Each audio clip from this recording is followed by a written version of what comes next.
Working with Adobe Audition and found SWE Files in your audio project? These are looping metadata files that enhance audio editing workflows. I'm Evan Brooks, Certified Support Engineer, and I'll explain how these Audition looping files work and how to manage them. Quick check. Before proceeding, know that a universal viewer can often read the data within the SWE archive, even if it can't fully extract it. SWE files are audio looping metadata files, created by Adobe Audition, the professional audio editing and mixing application. They contain loop point definitions, tempo information, key signatures, and beat mapping data that enable seamless audio looping within Audition's multitrack editor for music production and audio post-production workflows. Adobe Audition SWE files store timing metadata, including loop start and end sample positions, tempo and BPM time signature, beat grid alignment, and optional key signature information. This data enables Audition to stretch and loop audio clips to match project tempo and create seamless rhythmic audio arrangements.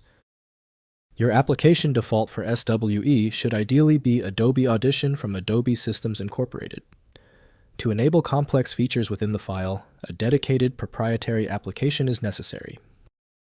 Windows can play these files, but crafting or refining the sound needs proper audio tools.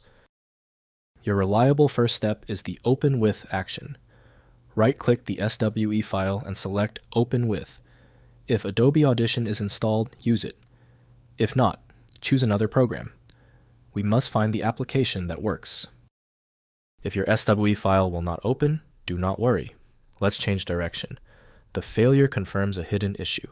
Run through these 3 rapid diagnostic checks with me right now.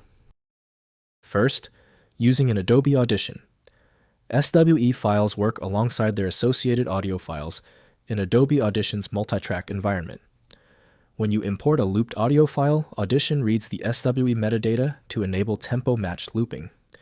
The audio clip can be dragged to extend loops across the timeline, while maintaining proper beat alignment and tempo synchronization. Next, editing loop properties.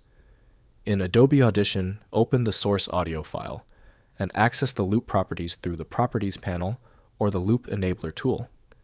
Adjust loop, start and end points, tempo and time signature.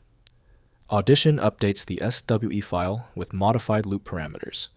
Preview loops in the editor before using them in multitrack sessions.